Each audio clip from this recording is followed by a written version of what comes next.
उत्तर प्रदेश की राजनीति में 2027 के विधानसभा चुनाव से पहले आरक्षण का मुद्दा एक बार फिर सियासी बहस के केंद्र में आता दिखाई दे रहा है।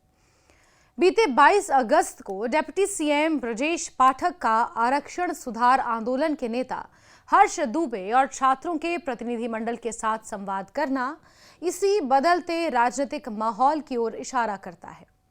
इसके बाद समाजवादी पार्टी के मुखिया अखिलेश यादव ने सरकार पर आरक्षण को कमजोर करने की कोशिश का आरोप लगाते हुए इस मुद्दे को अपने पीडीए यानी पिछड़ा, दलित और अल्पसंख्यक राजनीति के फ्रेम में पेश किया। हालांकि अभी इसे किसी बड़े राजनीतिक ध्रुवीकरण की शुरुआत मानना बाज़ाब्ता वक्त होगा, लेकिन इतना साफ है कि 2027 के चुनाव से पहले आरक्षण एक महत्वपूर्ण राजनीतिक मुद्दा बन सकता है। दरअसल डिप्टी सीएम ब्रजेश पाठक का हर्ष दुबे के साथ सार्वजनिक रूप से खड़ा होना कई राजनीतिक संकेत देता है।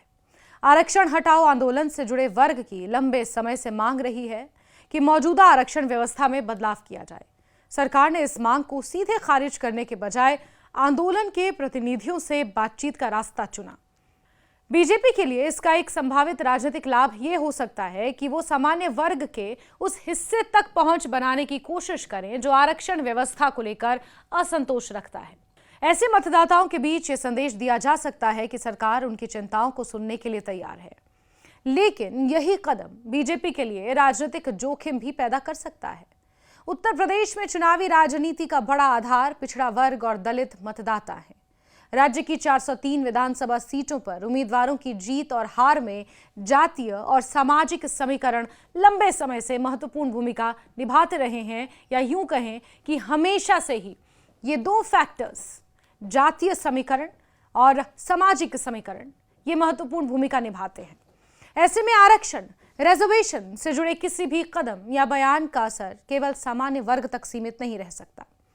अगर ओबीसी और दलित समुदाय के बीच धारणा बनती है कि सरकार आरक्षण व्यवस्था को कमजोर करने की दिशा में आगे बढ़ रही है, तो विपक्ष को इसका राजनीतिक फायदा सीधा मिलेगा। यही वजह है कि अखिलेश यादव ने इस मुद्दे को तुरंत अपने राजनीतिक नैरेटिव से जोड़ने की कोशिश की और ट्वीट भी कर डाला कि आरक्षण था, आरक्षण है, आरक्षण रहेगा। समाजवादी पार्टी पहले से ही पीडीए के जरिए पिछड़ा, दलित और अल्पसंख्यक मतदाताओं को अपने साथ जोड़ने की रणनीति पर काम कर रही है। आरक्षण का मुद्दा इस रणनीति के लिए स्वाभाविक रूप से महत्वपूर्ण है, क्योंकि आरक्षण केवल सरकारी नौकरियों या शिक्षा में प्रतिनिधित्व का सवाल नहीं है, बल्कि सामाजिक न्याय और राजनीतिक हिस्सेदारी से भी जुड़ा हुआ है। अखिलेश यादव सरकार पर आरक्षण को कमजोर करने का आरोप लगाकर यह संदेश देने की कोशिश कर सकते हैं कि समाजवादी पार्टी तो पिछड़े और दलित वर्गों के अधिकारों की रक्षा के लिए ही खड़ी है। हालांकि इस पूरे विवाद में बीजेपी और समाजवादी पार्टी दोनों के लिए चुनौती ये है कि उन्हें संतुलन बनाकर ही चलना होगा।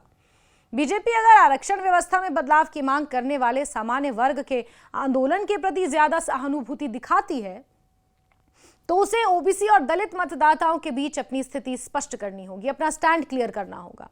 दूसरी ओर अगर अखिलेश यादव आरक्षण हटाओ आंदोलन के खिलाफ बहुत आक्रामक रुख अपनाते हैं, तो बीजेपी उनके खिलाफ ये नैरेटिव बना सकती है कि समाजवादी पार्टी आरक्षण व्यवस्था में किसी भी तरह के बदलाव के खिलाफ है और उसकी राजनीति केवल ओबीसी और दलित समीकरणों तक ही सीमित है।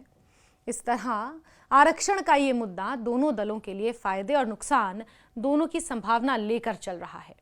इस राजनीतिक लड़ाई का एक दूसरा महत्वपूर्ण पहलू यह भी है कि सामान्य वर्ग भी एक रूप मतदाता समूह नहीं है। आरक्षण के सवाल पर सामान्य वर्ग के भीतर भी अलग अलग विचार और प्राथमिकताएं हैं। इस तरह ओबीसी और दलित समुदायों के भीतर भी राजनीतिक पसंद एक जैसी नहीं है। इसीलिए केवल आरक्षण के आधार पर पूरे चुनावी परिणाम का अनुमान लगाना मुश्किल होगा। इसके बावजूद ये मुद्दा उन विधानसभा क्षेत्रों में प्रभाव डाल सकता है जहां विभिन्न सामाजिक समूहों के बीच वोटों का अंतर कम है और कुछ हजार वोटों का बदलाव चुनाव का परिणाम बदल सकता है। 2027 के विधानसभा चुनाव में असली लड़ाई इस बात पर होगी कि कौन सा दल आरक्षण के मुद्दे को किस तरह जनता के सामने पेश करता है। बीजेपी के लिए चुनौती होगी कि वो सामान्य वर्ग की नाराजगी को समझने के साथ साथ ओबीसी और दलित मतदाताओं को ये भरोसा दिलाए कि आरक्षण व्यवस्था को लेकर उसकी नीति स्पष्ट और सुरक्षित है। वहीं अखिलेश यादव के सामने चुनौती ये होगी कि वो पीडीए यानी पिछड़ा, दलित और अल्पसंख्यक के मुद्दे को मजबूत करते हुए सामान्य वर्ग के बीच ऐसा संदेश ना जाने दें कि समाजवादी पार्टी किसी एक सामाजिक समूह की राजनीति कर रही है। फिलहाल आरक्षण को लेकर सियासी बयानबाजी शुरुआती दौर में है और ये कहना मुश्किल है कि ये मुद्दा चुनाव तक कितना बड़ा रूप लेगा। आंदोलन का विस्तार, सरकार का अगला कदम और विपक्ष की रणनीति इस बात को तय करेगी कि आरक्षण 2027 की राजनीति का केंद्रीय मुद्दा बनता है या महज चुनावी बहस का एक हिस्सा रह जाता है। लेकिन इतना जरूर है कि ब्रजेश पाठक और हर्ष दूबे की मुलाकात के बाद अखिलेश यादव ने जिस तेजी से इसे राजनीतिक मुद्दे में बदला है, उससे संकेत मिलते हैं कि आने वाले महीनों में उत्तर प्रदेश की सियासत में आरक्षण, सामाजिक न्याय और जातीय समीकरणों की बहस और तेज होने वाली है।